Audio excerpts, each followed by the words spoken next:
যুক্তরাষ্ট্রের আদালতেও অনমনীয় দেখা গেল ভেনেজুয়েলার অপহৃত প্রেসিডেন্ট নিকোলাস মাদুরোকে। কাঠগড়ায় দাঁড়িয়ে একের পর এক অভিযোগ দৃঢ়ভাবে উড়িয়ে দিয়েছেন। নিজেকে যুদ্ধবন্দী এবং অপহৃত দাবি করেছেন। জোর গলায় বলেছেন এখনও ভেনেজুয়েলার প্রেসিডেন্ট তিনি। মার্কিন আইনজীবী জেরার মুখে মাথা নোয়াননি মাদুরোর স্ত্রী সিলিয়া ফ্লোরেসও। শুনানিতে নিজেকে সম্পূর্ণ নির্দোষ দাবি করেন তিনি।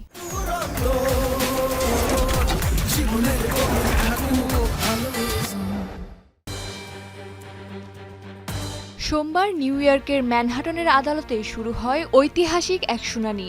হাতে পায়ে শিকল পরিয়ে আসামির পোশাকে আদালত কক্ষে নিয়ে আসা হয় নিকোলাস মাদুরো ও তার স্ত্রী সিলিয়া ফ্লোরেসকে। তাদের হয়ে আইনি লড়াই করছেন বিখ্যাত আইনজীবী ব্যারি জোয়েল পোলাক। উইকিলিক্সের প্রতিষ্ঠাতা জুলিয়ান অ্যাসাঞ্জের হয়ে মামলা লড়ার জন্য পরিচিত তিনি। মাদক পাচার, অবৈধ অস্ত্র রাখা ও সন্ত্রাসী কর্মকাণ্ড সহ একগুচ্ছ অভিযোগ তোলা হয় মাদুরো দম্পতির বিরুদ্ধে। প্রায় 40 মিনিটের শুনানিতে সব অভিযোগ দৃঢ়ভাবে প্রত্যাখ্যান করেন মাদুরো। দাবি করেন এখনও নিজের দেশের প্রেসিডেন্ট তিনি। যুক্তরাষ্ট্র তাকে অপহরণ করেছে বলেও জোর গলায় দাবি করেন। শুনানিতে নিজেকে নির্দোষ দাবি করেছেন তার স্ত্রীও। তবে জামিনের আবেদন করেননি দুজনের কেউই।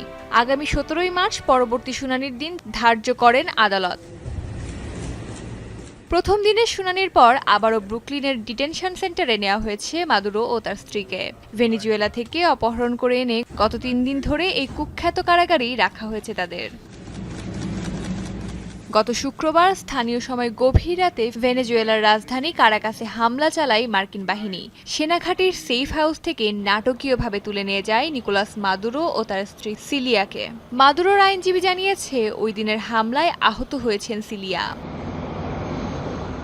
অস্মিতা বিশ্বাস, যমুনা নিউজ।